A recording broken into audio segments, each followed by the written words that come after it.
AskReddit by Impossible Floor 2836. Americans, what is something us Europeans aren't ready to hear?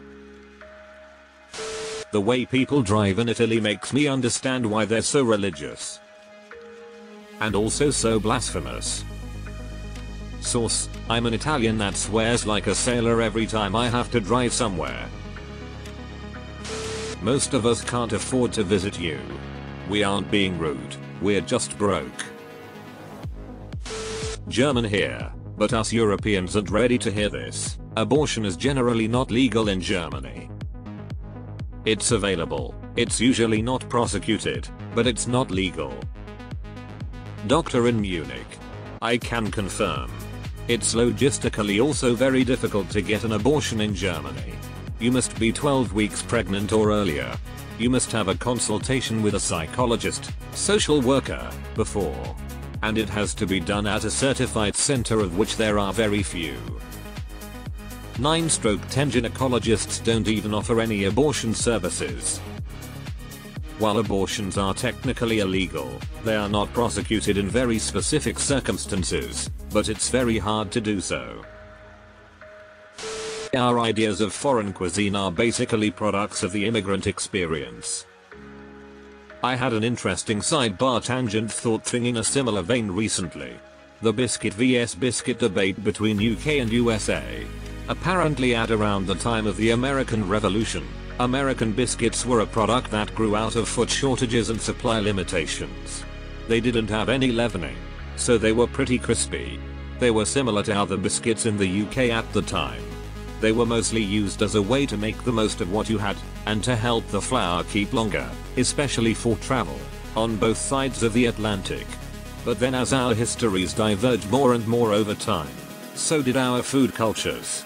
UK biscuits stayed crispy and went sweet. US biscuits went fluffy and savory. The leavening agent used in US biscuits derived from pearlash potash and was native to the US and used by Native Americans as a leavening agent. Experimentation through the Victorian era. Most every European I've met who hasn't been here before has been totally unprepared for the massive size of the US.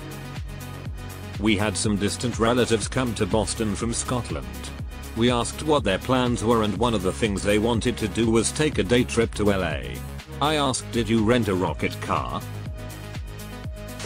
You're gonna need air conditioners in your homes pretty soon. Yeah, we're still in denial for the most part, but slowly coming to understand that. The KFC Double Down will both disgust and delight you. My husband just told me yesterday that they brought it back.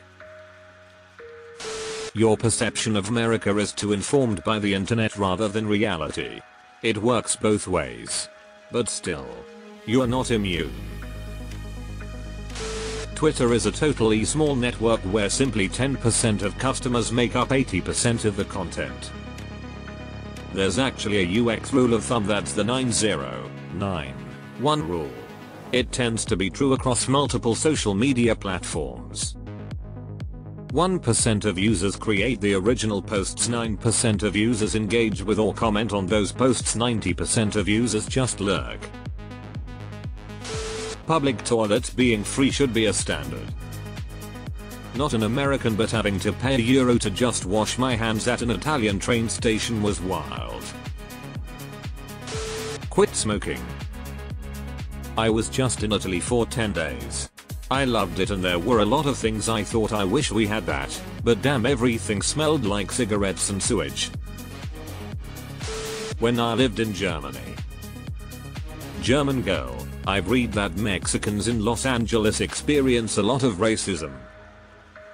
Me, yes, Mexican people in Los Angeles do experience racism. Probably similar to the Turks here in Germany. German girl, that's different. The Turks aren't suitable here. They don't fit in. When I was bartending here in Austria, I would warn people not to say racist or hateful shit around me. The answer was always, we're talking about Turkish people, not black people. Going to the bathroom is a human right and should be free. The irony of having free healthcare but having to pay to use the bathroom.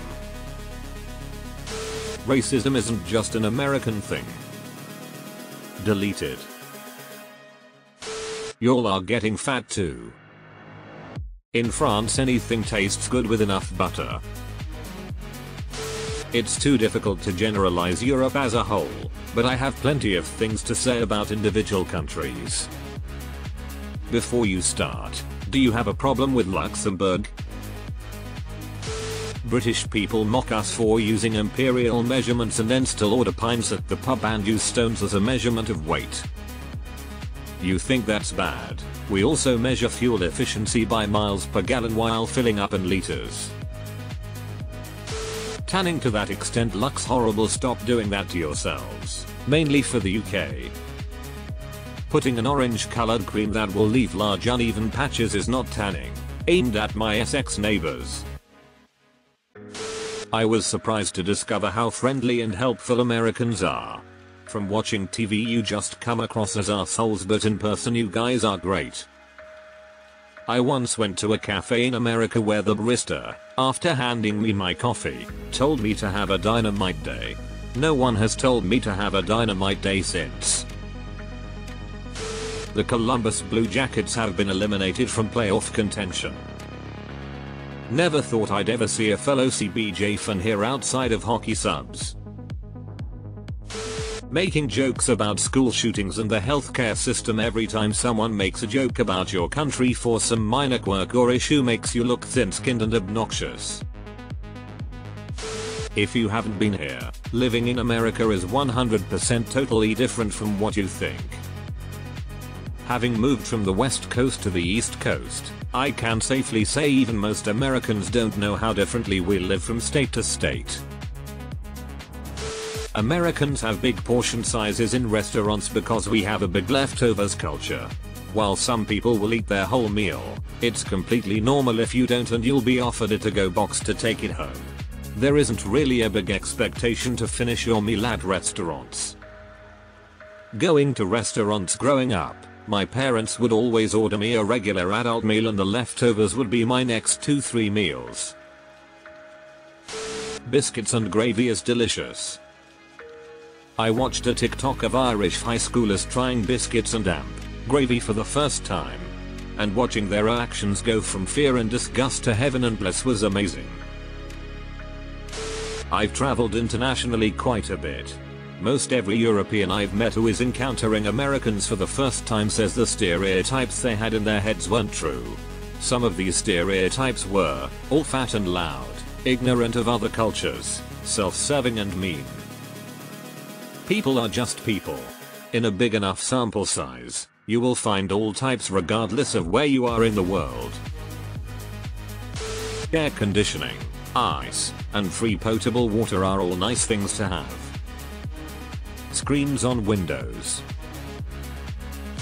Y'all can be just as racist as Americans. I've seen the way you talk about Romanian Muslims. Holy shit.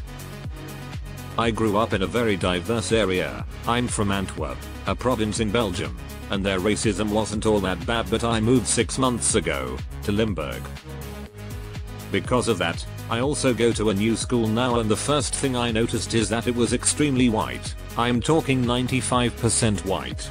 Not that there is anything wrong with that, I thought, until I joined a group of guys around my age, all white, and holy fuck, the unhinged racism was insane. Like, there is a difference between dark humor and racism. This was very clearly straight up racism. Like if they saw a person on the street that wasn't white, they would just bully TF out of them. Verbally and physically. English people, you invented the word soccer and used it for many decades without any problems. Why as Americans do we continue to get shit from you guys for using this word?